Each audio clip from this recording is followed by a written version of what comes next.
Imagine dedicating your whole life to someone's success, giving everything you have, only to be told one day that you're no longer needed. 40 years of loyalty wiped away with a single cold sentence. But what if the person they pushed aside quietly becomes the one holding all the power? I still remember that night, not just the words, but the heavy silence that followed. So thick it felt like walls closing in around me. I was sitting on the edge of his bed, the same bed I had made every morning for 40 years, folding the sheets tight, just like he liked.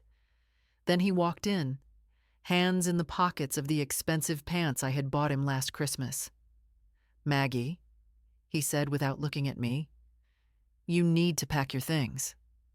At first I laughed, thinking it was a joke, but he didn't laugh back.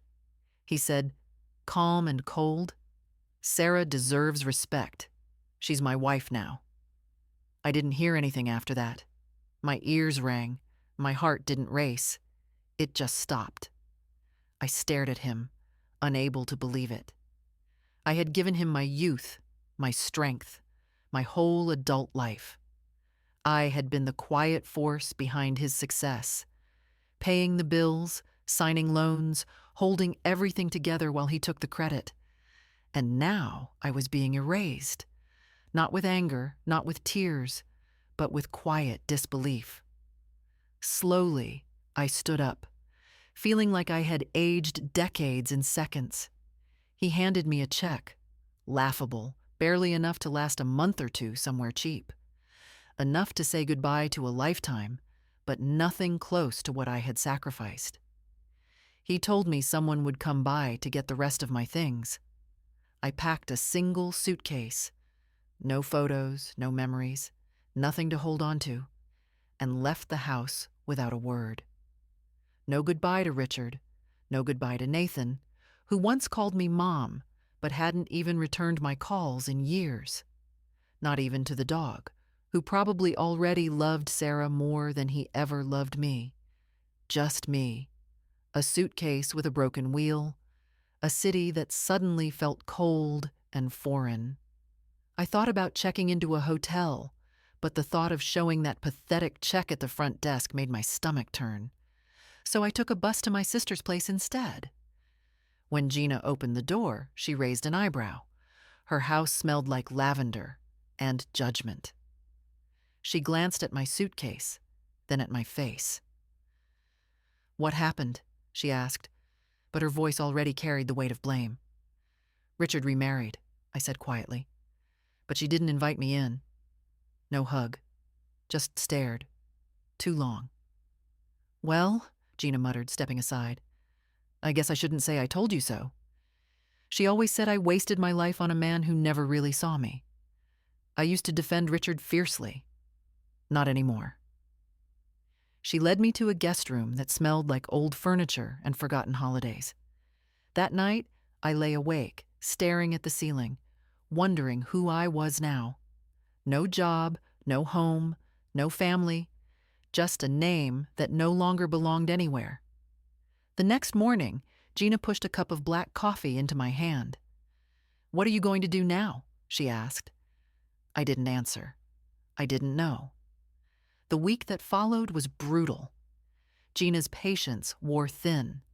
Her husband threw cutting remarks at dinner. "So, when are you going to get back on your feet? What did you do all those years? Just cook and iron. And you didn't even have kids to raise." I wanted to scream, but I stayed silent, like always, until I couldn't anymore. One morning, I left a thank you note and took a bus downtown. In my purse, a few handwritten resumes, no laptop, no fancy tools. I walked into a small library near the historic district. The woman at the counter looked tired but kind. I asked if they were hiring. She said they needed someone part-time at the front desk, minimum wage. I took it. That's where I began again. Days at the library passed slowly. I shelved books, answered phones, helped older ladies print recipes. No one knew who I was. For the first time in years, I found peace in being invisible. But inside, something stayed sharp, awake. Richard had thrown me away like trash, but I wasn't finished yet. Deep down, I knew there were things hidden in my past, documents, secrets, pieces of truth I hadn't touched in years. One evening after work, I returned to a small storage unit I'd rented with part of that pitiful check. I opened a box marked Old Files. That's when I found it. The paper that wasn't supposed to exist. My name, my signature. But I never signed that paper. Never. Standing there under the buzzing fluorescent light, the truth sank deep into my bones. This wasn't just betrayal, it was theft. And I wasn't going to stay silent any longer. It's strange how quickly people forget everything you've done for them. Gina's words kept ringing in my ears, even days after I left her house. You were always too soft, Maggie. Always waiting for someone to validate you. You gave him your life. And what did you get in return? A goodbye and a pity check. She wasn't wrong, but she wasn't kind. I moved into a small basement apartment just a few blocks from the library. The walls were paper thin. The faucet dripped no matter how tight I turned it. The radiator groaned like it was in pain. Paint peeled from the corners of the ceiling. But it was mine. By then, the money was almost gone, so I started walking everywhere, saving every penny I had left. I survived on ramen noodles, peanut butter sandwiches, and whatever was on sale at the corner store. No complaints. No expectations of comfort. At the library, no one asked about my past, and that suited me perfectly. I watched the world go by through the tall front windows. Mothers quieted noisy toddlers. Students collapsed onto beanbags with textbooks. Older women gathered for their weekly book club in the community room. I kept my head down, filed returns, answered phones, and said, "Yes, ma'am," and "No, sir," until my tongue was dry. I was a shadow among strangers, but in that quiet routine, I began to breathe again. Then I met Miss Emma, a retired school teacher who came in every Thursday for historical fiction. She always wore bright scarves and had a laugh that filled the building. She didn't ask questions, just talked about her cat, her hip replacement, the weather. Somehow, I liked listening. One day she said, "You've got kind eyes, sweetheart." Like someone who's seen too much but stayed soft. I nearly cried behind the desk. No one had said anything kind to me in months, maybe years. Still, I didn't tell anyone my story. Not about Richard. Not about Sarah. Not about the 40 years that vanished like a bad investment. It was too humiliating. Sometimes at night in my small apartment, I'd replay memories like evidence in a courtroom, trying to justify what I'd given up, trying to measure how much of my life had truly been mine. Richard used to say, "You're the glue, Maggie. You hold it all together." Funny how even glue gets scraped off when it's no longer needed. One Friday evening, after a long day of aching feet and too many phone calls, I dropped my purse on the floor and sank onto the only decent piece of furniture I owned, a love seat with a squeaky spring. I stared at the stack of boxes I hadn't touched since I moved in. Something inside me made me stand up. Maybe it was restlessness. Maybe it was instinct. I opened one of the boxes and pulled out an old binder. Inside were papers from years ago, bank statements, loan documents, medical records. Most of it was just outdated junk. Then I saw it. A manila envelope labeled Hill Property Deed and Transfer. I froze. The Hill property was land my parents had left me, a small patch of wooded land outside Columbia. Nothing fancy, but it was mine. Always had been. I opened the envelope and pulled out the first document. There it was, my name, Margaret E. Hill, my signature at the bottom, except it wasn't mine. My breath caught in my throat. My hands trembled as I scanned the rest of the document. It was a property transfer, claiming I had given Richard full ownership of the land 10 years ago, that I had willingly signed over the deed. But I hadn't. I know my own signature. I've signed my name 1,000,000 times. This wasn't it. I sat there, in the silence, under the humming fluorescent kitchen light, staring at the lie inked on that paper. He stole from me. This wasn't just betrayal. It wasn't just emotional pain or neglect. This was fraud. My land, my name, my trust, manipulated behind my back. My mind raced, flipping through memories like an old Rolodex. I vaguely remembered years ago Richard asking me to sign some papers, something about tax purposes. I was busy, distracted. I trusted him. Of course I did. I felt sick. How much more had I missed? I put the envelope down and stood up, pacing the room like a trapped animal. My skin felt tight. My heart hammered in my chest. All the humiliation, the exile, the wasted years. It was more than betrayal now. It was theft. And suddenly, something shifted inside me. A cold, quiet determination settling in my chest like a stone dropped in water. No splash, no drama, just stillness. I wasn't going to confront him. Not yet. I wasn't going to scream or demand justice. I was going to watch, learn, and plan. I'd spent 40 years holding everything together while Richard took the glory. Now, I would take it all back, piece by piece. And I would do it without ever raising my voice, because a storm doesn't need to be loud to destroy everything in its path. I couldn't sleep that night. I lay on the love seat, fully dressed, the document sitting on the table in front of me like a snake coiled to strike. Every time I closed my eyes, I saw that signature, that forged signature, mocking me. My mind wouldn't stop spinning, unraveling memories I'd ignored, dismissed, or forgiven over the years. What else had he done? What else had I unknowingly let slip through my fingers? As I sat there, overwhelmed by grief, a fierce decision took root inside me. This time, I wouldn't let it slide. Not like all the silent wounds I'd swallowed over the years. The subtle insults, the dismissive words hidden behind polite smiles, the way he introduced me at gatherings. Just Margaret, as if I were nothing more than an assistant, not his wife. How he told everyone I wasn't cut out for business, even though I was the one keeping the books for his first 3 clinics, while he lounged on golf courses with investors. I started digging, pulling out every scrap of paper with names, numbers, and signatures from old boxes. Then I found it. A second document, hidden deep in the clutter. A power of attorney, dated 8 years ago, granting Richard the right to act on my behalf in financial matters. I sank into my chair, clutching the paper as if it burned my hands. I'd never signed it, never even seen it.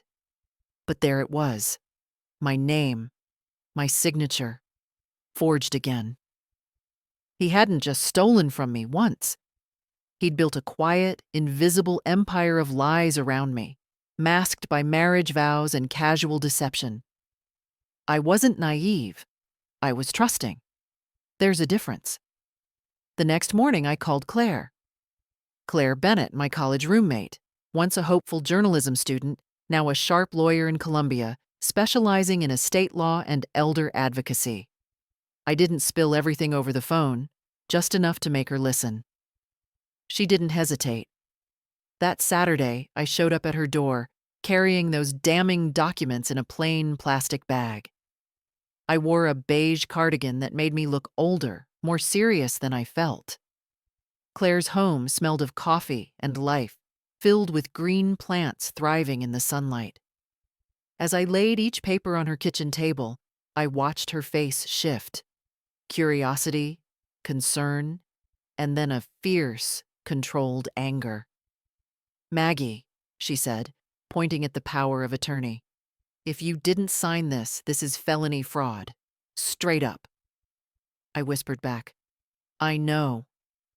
She grilled me when I first noticed what I knew about his business, how the assets were divided. I answered, each word lifting some weight off my chest while pressing down harder with others. When I finished, Claire leaned back and exhaled. "You have a case," she said quietly, "and it's bigger than you think." I didn't smile.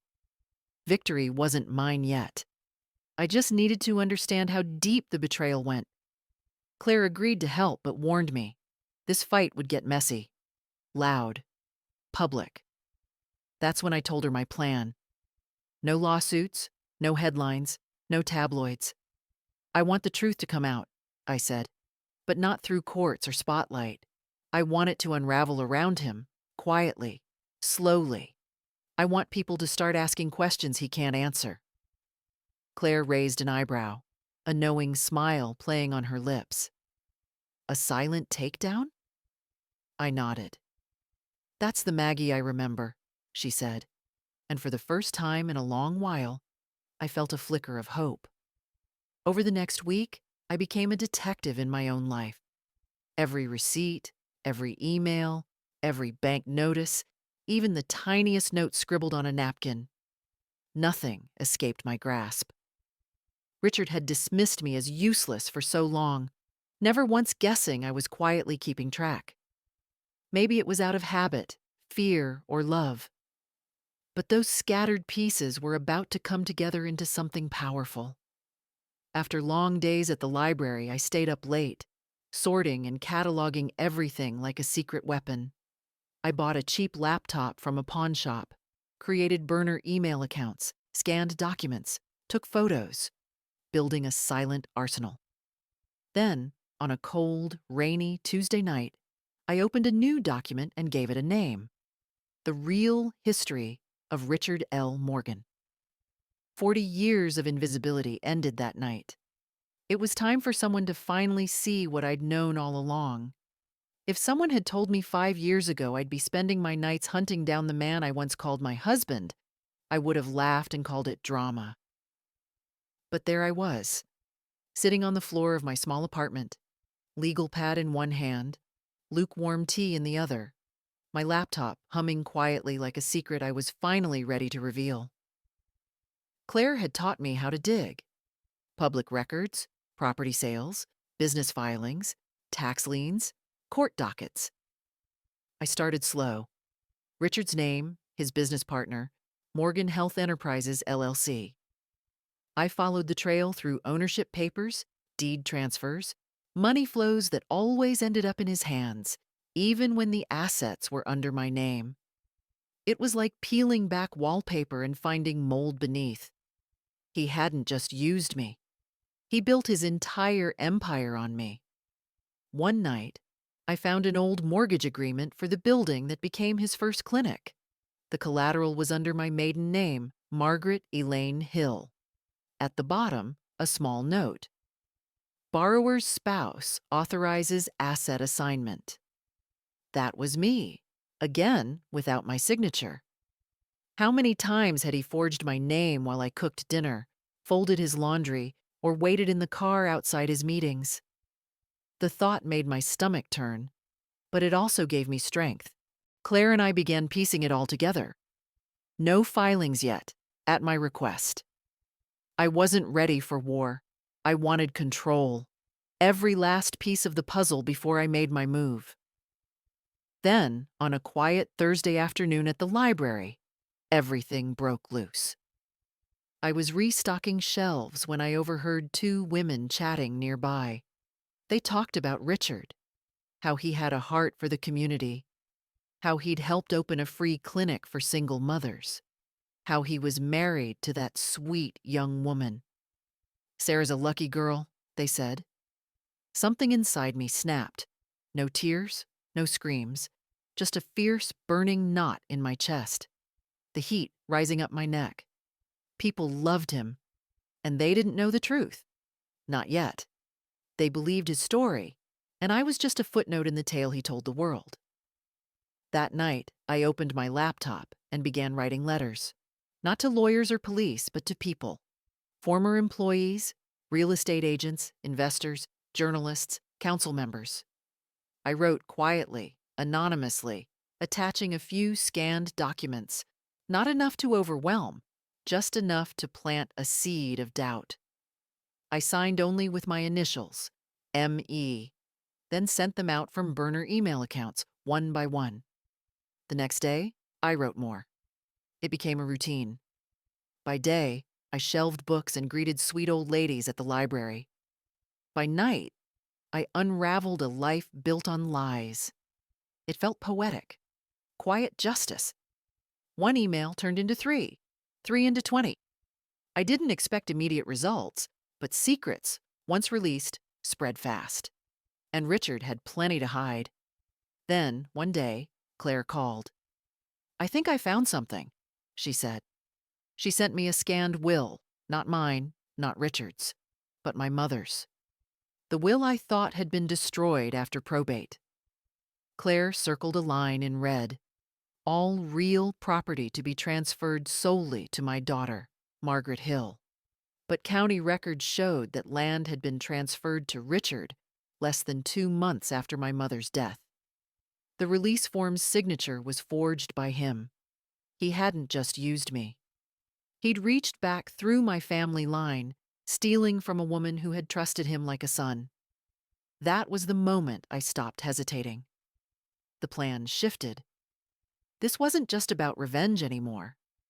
This was about truth, my truth, and making sure no one would ever call him a hero again. I updated the digital file I'd started, renaming it The Empire Built on My Silence, because that's what it was. He succeeded because I never spoke up. But I was done being silent. I wasn't taking him to court. I was going to dismantle him, one lie at a time. There's something haunting about watching your own life unravel like evidence at a crime scene. Night after night, I sat at my shaky kitchen table, surrounded by folders, receipts, emails, and legal papers. Every document whispered stories I'd forgotten or chosen to forget out of love, loyalty, or survival. But now, I listened. I wasn't the same woman who stood silent in the face of betrayal. I was becoming something else. And they didn't even see it coming. Everyone thought I'd disappeared, living out my days knitting in the dark, waiting for someone to notice. But I was watching, remembering, learning. I started tracking down people from Richard's past, the ones he thought had vanished, just like me. Old clinic staff, construction workers, receptionists, secretaries. People forget how much power quiet people hold. I met Denise, who managed the front desk at his first clinic. We sat at a tiny cafe on Meeting Street. She looked older but sharp as ever. At first, she was cautious. When I mentioned Richard's name, something flickered in her eyes. "Why do you want to know?" she asked. I didn't lie. Because he destroyed my life, and I'm finally doing something about it. She leaned back, stirred her tea, then said, "Good." Then she revealed things I never knew. Payments that didn't match the books. A vendor paid double and then vanished. Whispers of offshore accounts no one dared confirm. It wasn't just emotional manipulation or simple fraud.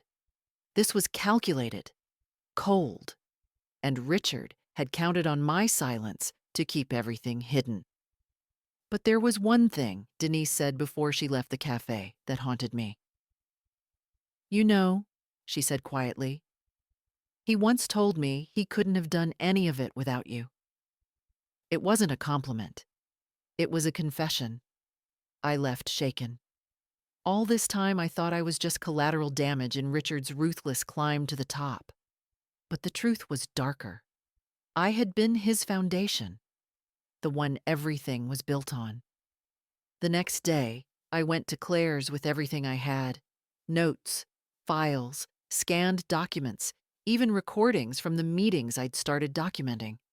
She was stunned by the scale of it all. "You've basically built a case," she said, "but it's more than that. This is history." I told her I wanted to make it public, but not in my name. Not yet. So we created a secure online folder, set to private, and began uploading everything: anonymous titles, forged deeds, altered documents, timelines, employee statements, all carefully cross-referenced and verified. Then I started leaking pieces in local forums. Charleston had dozens: business blogs, real estate watch groups, community exposés. Each post was crafted carefully, speaking in vague terms but tagging people Richard worked with. I made them ask the questions for me. "Isn't this the same land Morgan Health developed back in? Why does this power of attorney look off? Anyone know who M.E. is?" No one ever connected the dots to me, but I wasn't done. One evening, I went back to the small attic of the house I once called home. Not inside the house, it was Sarah's now, but the attic was untouched. Richard never cleared anything out himself. He left that to others. Sarah was away, and Richard was overseas at a conference. I still had the old garage door code. I moved quietly like a ghost. That's where I found the black box. Plain, labeled simply Morgan, personal. Inside were dozens of old folders, notes in Richard's messy handwriting, and then an envelope that stopped me cold. It had my mother's name on it. I opened it with trembling fingers. Inside was a letter, my mother's handwriting, dated just weeks before she died. A letter she had written to me, hidden away all these years. Richard had kept it from me. In it, she said she was proud of me, that she trusted me with everything, and that the land was meant to be my sanctuary, my freedom. She even warned me, subtly, that money has a way of making some men forget who they are. I sat there in that attic and cried for the first time in months, not from sadness, but from clarity. Richard didn't just take my land, he took my mother's last words. That's what made this so much more than a legal fight. It was personal now. Something I hadn't fully admitted until this moment. I made copies of the letter, photographed every page. Then, carefully, I put everything back exactly the way I found it. I didn't walk away with anger. I walked away with something colder: determination. I had what I needed: a motive, a plan, and a reason that burned deep inside me. I wasn't mourning anymore. I was ready to take back what was mine. It all began quietly, a whisper. I posted anonymously in a real estate forum. Just a question, nothing dramatic.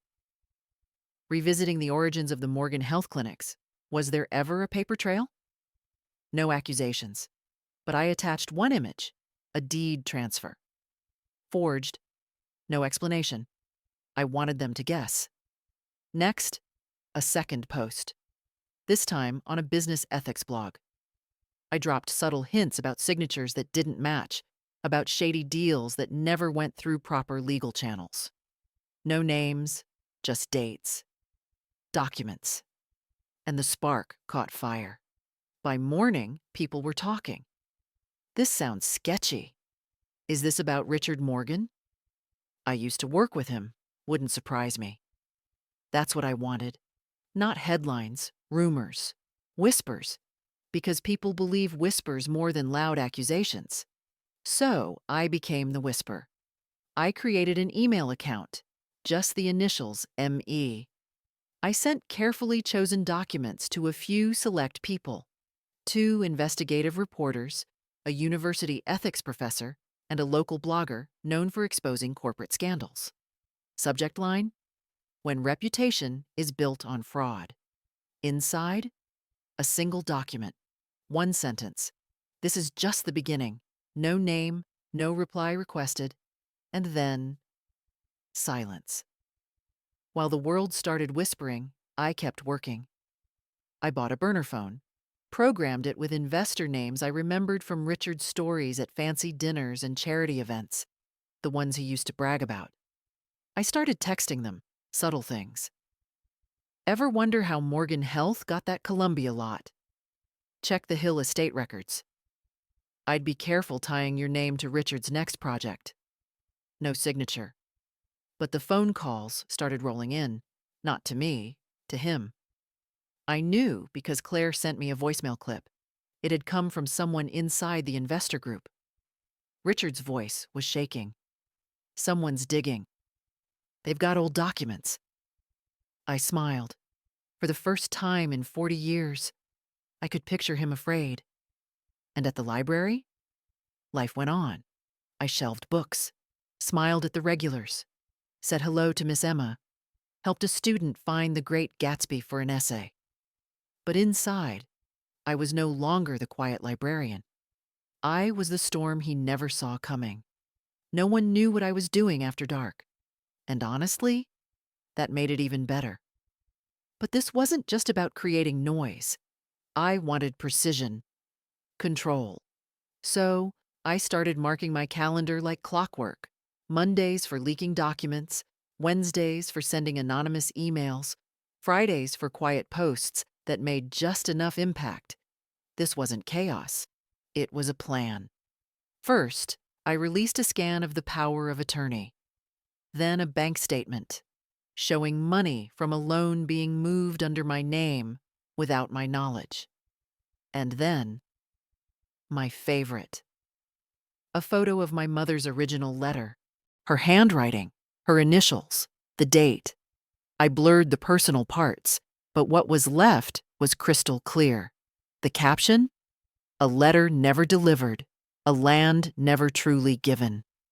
That post blew up. Thousands of views in just 2 days. People started connecting the dots. Richard's name began showing up in the comments, always surrounded by doubt, always followed by questions. Then came the blog post. A Charleston business blog published a story titled, "The Empire Beneath the Surface: What We Don't Know About Richard Morgan." They didn't come out swinging. No direct accusations. Just smart, unsettling questions. The kind that keep investors up at night. That night, I walked past the house that used to be mine. The porch light was off. Windows dark. Quiet. I wondered if Sarah was starting to feel it too. That strange, cold feeling you get when something's off, but you can't quite say what. Maybe soon she'd start asking questions of her own. I hoped she would. Because this wasn't over. I was just getting started. And then, Nathan. I never saw it coming. For 10 years, he acted like I didn't exist. When Richard called Sarah his real family and erased me from their lives, Nathan didn't hesitate. No call, no message, nothing. I had raised him, not by blood, but in every way that mattered. I was there for the small things, the shoe tying, the late night fevers, the Saturday pancakes. I showed up. Richard? He was always too busy being important. But when I was no longer convenient, I was forgotten. Like I never mattered. That's why I wasn't ready when Nathan walked into the library. I was restocking the shelves when I saw him. Standing stiff at the front desk, wearing a crisp suit like it didn't quite belong on him anymore. He looked out of place. Older. Not in years, but in wear. Like the shine had worn off. "Maggie?" he said. My heart jumped. I turned slowly. He looked haunted. "Can we talk?" he asked. I led him outside to the bench under the old magnolia tree. I didn't speak. I waited. "There's something going on," he finally said. "People are talking. Investors are pulling back. Dad's freaking out." I stayed silent. And deep down, I knew. The storm had finally reached his door. And it was just the beginning. He kept talking. voice low and tight. Someone's leaking documents, real ones, stuff no one should even have. Still, I said nothing. He looked at me then, really looked at me. I thought it might be you, he said. I mean, it would make sense. I didn't flinch. I just watched a couple across the street, walking hand in hand, like nothing in their world was broken. Why would it make sense? I asked, voice even. He shifted on the bench, uncomfortable. Because you knew everything. You were always there. You kept the records before the accountants took over. And because Dad never gave you credit for any of it. The air between us grew heavy. Then, even quieter, he added, and because I was cruel. I didn't see it back then. Or maybe I didn't want to. I turned to him, sharp. You were a child. But then you grew into a man who copied him. He winced. I deserve that, he muttered. No, I said. You deserve the truth. You just never bothered to ask for it. He looked down at his hands, like the weight of it all had finally reached his skin. Why now? He asked. I didn't answer right away. Instead, I stood and walked over to my bag. I pulled out a worn envelope. Inside was a copy of the letter. The letter. Not the original, just a scan. Redacted, just like the one I'd leaked online. Along with it, a smaller envelope sealed in wax. I handed both to him. What is this? He asked, confused. Your mother, I said softly. Her last words. He froze. I found it in the attic. Richard kept it from you, just like he kept so many other things. Nathan opened the larger envelope first. His eyes scanned the letter. I saw his expression change, confusion, disbelief, and finally, pain. She wanted you to stay with me, I said gently. She trusted me to raise you. And I did, until the man you called Dad decided I didn't matter anymore.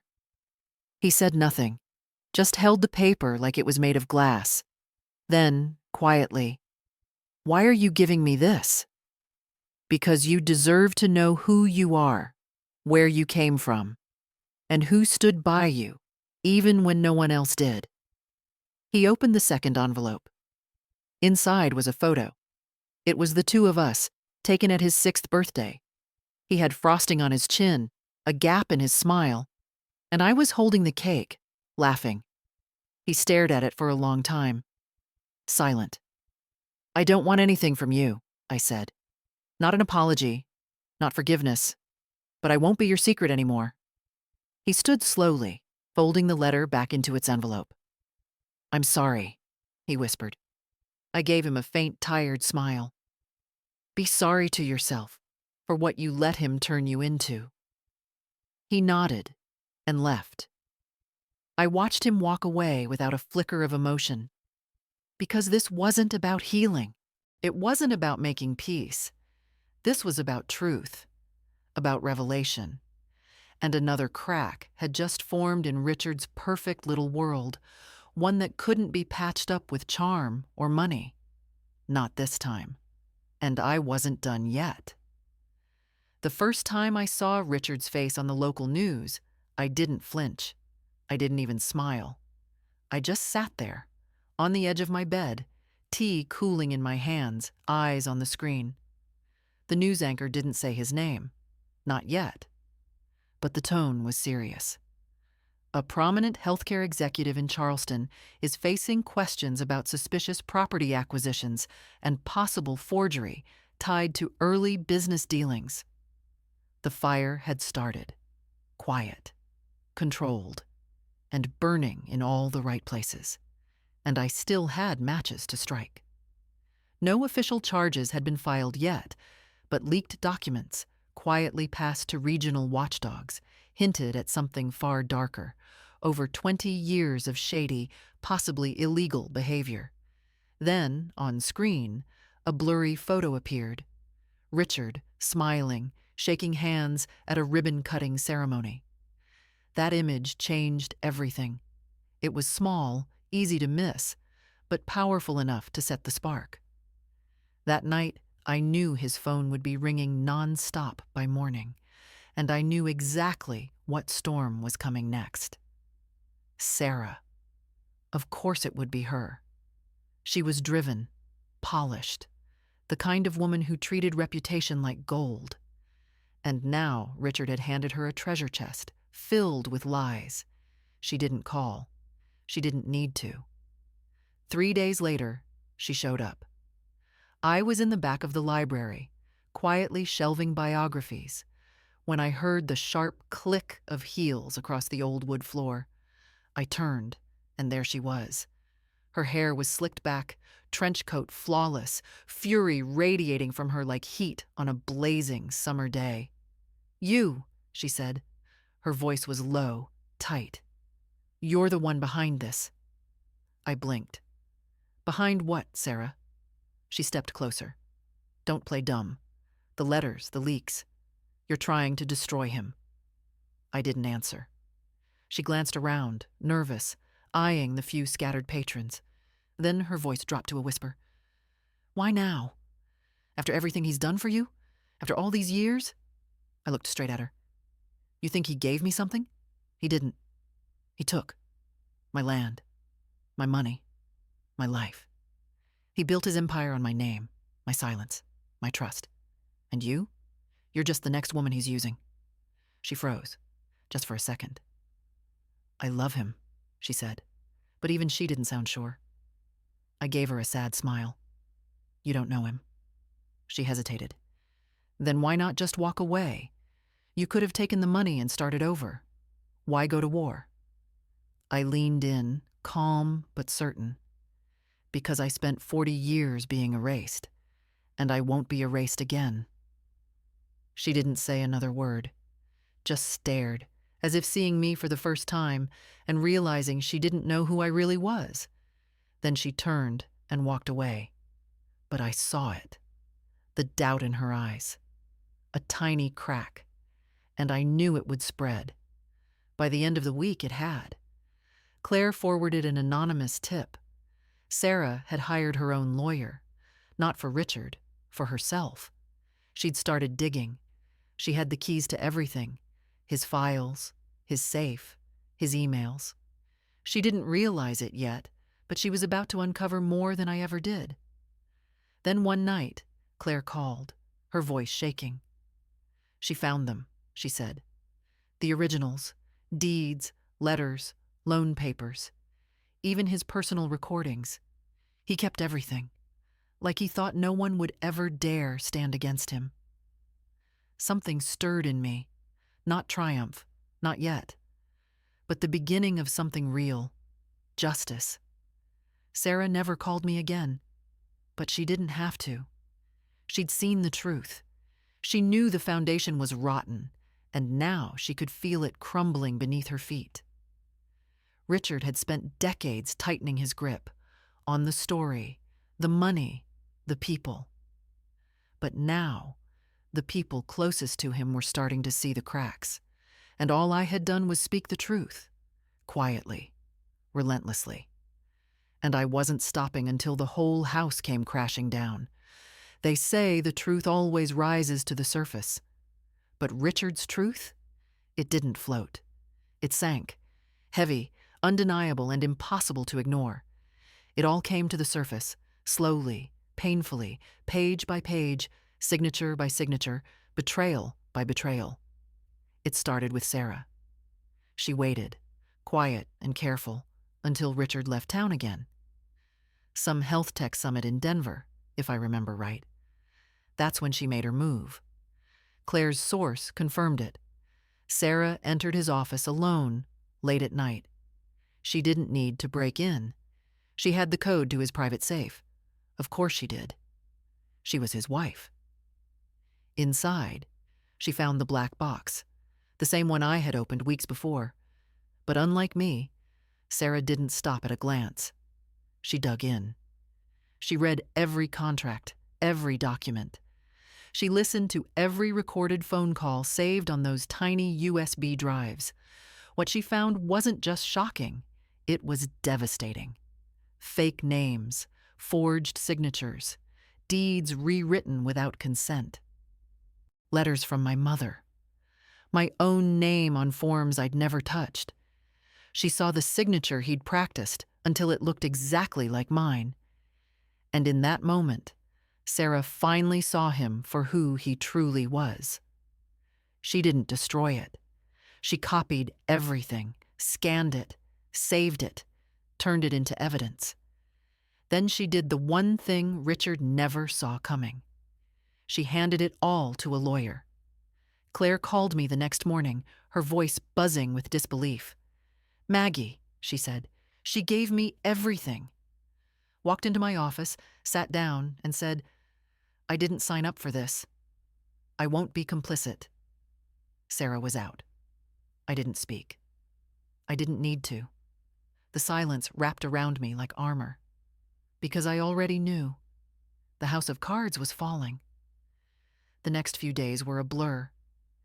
Claire submitted the evidence, anonymously, quietly, to the South Carolina Department of Revenue. Then to the Secretary of State. Then to 2 investigative journalists who had been waiting for the green light. There was no turning back.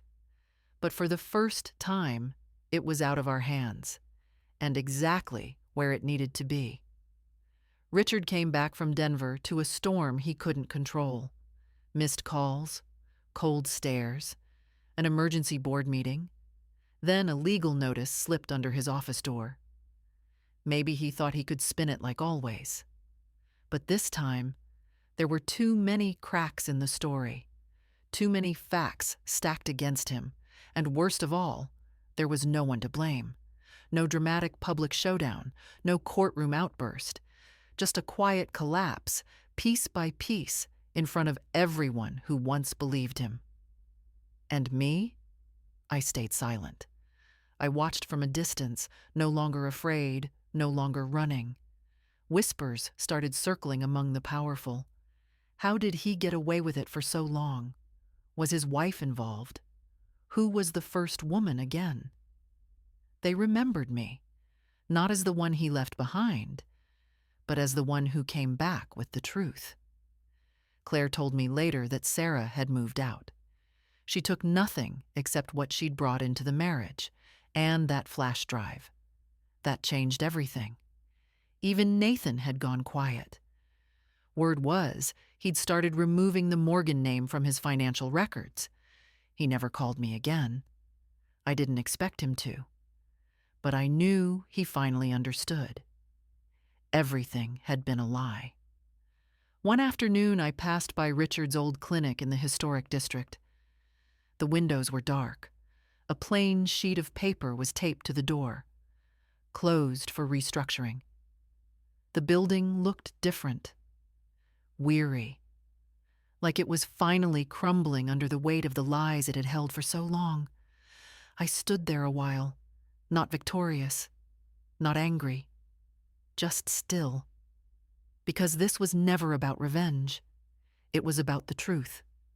And now the truth was out. Undeniable, undeniable, and heard by everyone who needed to hear it. And then there was a moment. Just one. A quiet morning. The air was crisp, the streets nearly silent. For the first time in years, the world stood still, and in that stillness, I finally breathed. I was just walking to the library, a warm coffee in hand, when my phone buzzed. It was a message from Claire. Just one sentence. "They're publishing it today." I stopped in my tracks, staring at those words like they might change. But they didn't. That was the day my truth went public. The article came out on a respected local blog known for serious investigative reporting, not clickbait, not gossip. The headline alone made me sink onto the nearest bench. The empire built on silence. How Margaret Hill was erased, and how she took her story back. I read every word, slowly, my breath catching at the parts I never thought anyone else would know. It didn't reveal everything. It didn't have to. It told the truth. A timeline of forged signatures, land deals under false pretenses, a power of attorney that appeared under suspicious circumstances. It showed how parts of Richard Morgan's empire were quietly built using my name, then discarded like I was nothing. They didn't say I was the source, but everyone knew. And just like that, the silence I'd lived under for decades shattered. That week, the messages started. Some were from strangers, some from people I hadn't heard from in years. One old friend, someone I hadn't seen since my wedding, wrote, "Maggie, I'm sorry I wasn't there. I didn't know. I didn't ask. I should have." But one message hit differently. It came from the Charleston Women's Advocacy Network. They asked if I would speak at a panel on financial abuse and emotional neglect, specifically the kind that older women often endure in silence. At first, I wanted to say no. But then I thought, why not me? So I said yes. The event was small, a modest community center, folding chairs, plastic pitchers of water. Nothing flashy, just truth. I sat beside two other women, one who had lost everything to a predatory caregiver, another betrayed by her own daughter. And then it was my turn. I stepped up to the podium and looked out at the audience. Women with tired eyes, women who had been carrying stories no one ever asked them to share. Some clutched tissues, some held notebooks. Most just held on. "My name is Margaret Hill," I said, and I was erased, slowly, quietly, and willingly, because I loved someone who taught me how to disappear. I told them my story, not every secret, just enough. Enough for heads to nod, for tears to fall, for hands to reach for each other in quiet understanding. When I finished, there was no applause, just silence. And then, one by one, they stood. It wasn't celebration, it was solidarity. And for the first time in years, I felt like I was standing too, not behind anyone, not in someone's shadow, but as myself. Meanwhile, Richard was unraveling. One of his clinics had been sold off to quietly settle claims. The others were under audit. His spotless reputation? Under review? His once prized board seat? Suspended. He hadn't made a public statement. But the truth didn't need him to speak. It had already spoken, for all of us. How could he defend it? You can't explain your way out of something already falling apart. Nathan eventually released a statement. It was careful, clean, the kind that's been reviewed by a legal team.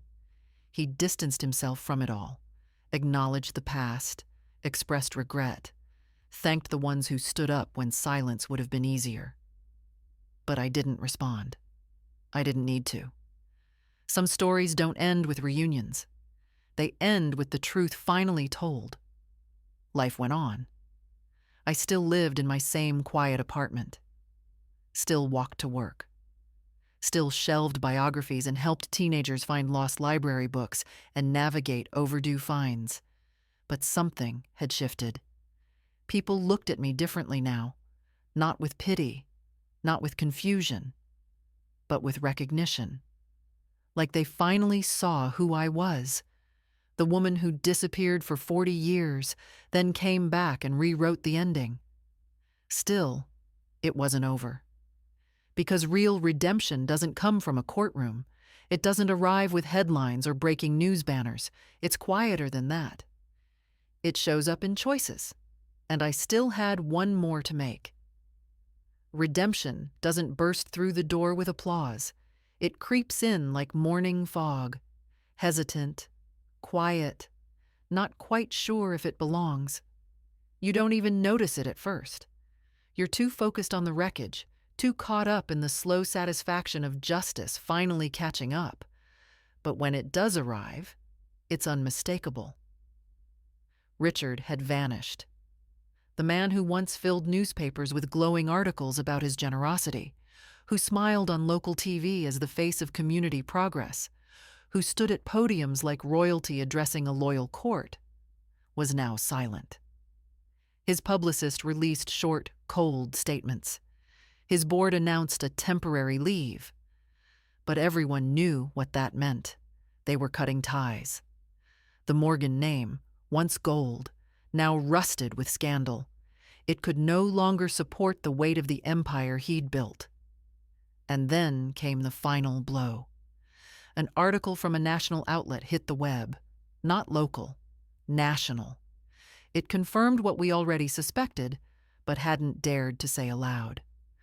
Richard Morgan was officially under federal investigation for fraud, for misrepresentation of assets, for abusing his power of attorney. His legal team had gone into full crisis mode. His investors were fleeing. His clinics restructuring, corporate code for trying to survive the fallout. And just when it felt like the dust might finally settle, Nathan did something unexpected. He sent me an invitation, a private dinner, just a few guests, familiar names. Claire was the first to say it. "You don't have to go. Maggie, you've done more than enough. You don't owe them a thing." She was right, but I went anyway. The dinner was held at a restaurant I hadn't stepped foot in for years, the same one Nathan and I used to visit when he was little. Back when life felt simple, birthdays, good report cards, small celebrations that felt like the whole world to us. Now everything was different. But some moments, they deserved to be faced. And I was ready. The room was full of strangers, faces I'd only seen in headlines or beside company logos. Board members, business partners, all trying to pick up the pieces of what Richard had left behind. Nathan stood near the window, stiff in a suit that probably cost more than I made in a year. When he spotted me, he walked over quickly, each step filled with something unsaid. "Thanks for coming," he said quietly. I just nodded. No hug, no small talk. He guided me to a small table tucked away from the others. There was no speech, no show. Just a quiet moment between two people carrying the weight of history. He handed me a small envelope. "I'm removing the Morgan name from my foundation," he said. "Starting over, under something new." I opened it and froze. Inside was a single sheet of paper, the deed to the Hill property, my family's land, given back just like that. My chest tightened, my eyes burned, but I refused to cry. Not here, not in front of him, not after everything.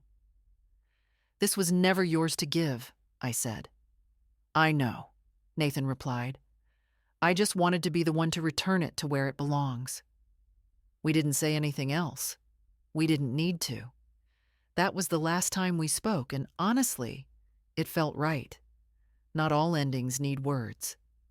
Sometimes closure slips in quietly, like a name being handed back to the person who earned it. As I stepped outside the restaurant, I glanced back, not at Nathan, but at the version of myself I was leaving behind. The woman who walked in had been invisible. The one walking out? She was done hiding. In my pocket was a folded paper that felt heavier than gold, a key to a future I never thought I'd have the courage to claim. There's something almost sacred about land left untouched. No roads, no noise, just trees that have watched over generations and soil that never forgot its roots. I stood at the edge of the hill where my parents once stood. The Carolina sun poured through the trees like firelight. It had taken years, no decades, to come back. Not because I couldn't, but because I believed I didn't deserve to. Richard made me think I had no place, no identity outside his shadow. But now, the land was mine, truly mine. I brought only a few things: a folding chair, a photo of my mother, and a manila folder stamped with county permits. Inside were the blueprints of something I'd once given up dreaming about, a home I thought I'd never live to see. It wasn't going to be anything grand, just one small building tucked quietly among the trees. A simple house turned safe haven, a place for women who had been erased, overlooked, or pushed aside, just like I had been. We called it the lighthouse, because sometimes all anyone needs is a light in the dark, someone to remind us we're still here, still important. I used the settlement quietly. Maybe it was Sarah's final way to make things right. I never spoke to her again. Didn't have to. She signed over her rights to avoid getting caught in the legal mess that swallowed Richard whole. As for Richard, the last I heard, he was living alone in a condo far away. No title, no board seat, no legacy, no empire. He vanished from the public eye like smoke drifting after a fire. And I let him go. I had better things to focus on. Opening day was simple. No press, no fancy ribbon cutting, just a gathering of women, some with bold, colorful hair, others young, all carrying stories that had never been heard in rooms that never listened. We sat in a circle, sipping lemonade from paper cups, sharing silence and strength in equal parts. When it was my turn, I didn't rehearse a single word. I just stood and said, "My name is Margaret Hill." For 40 years, I was the backbone of something I never got credit for. I gave everything to someone who told me I was lucky just to be beside him. And when I had nothing left, he told me to go. I paused. But he forgot one thing. He forgot that women like us, we don't stay gone. We watch. We wait. And when the time is right, we rise. A soft murmur of agreement rippled through the room. Heads nodded, eyes glistened. "I don't need applause," I added quietly. "I don't need headlines. I just need you to know you're not invisible. You never were." We didn't clap. We just sat together in the light. And for the first time in my life, I felt peace. Not because I had won, but because I had reclaimed my name, my voice, my worth. As the trees gently swayed behind us, I knew my story wasn't about what I lost anymore. It was about what I was quietly, steadily, and unforgettable choosing to build. Thank you for listening.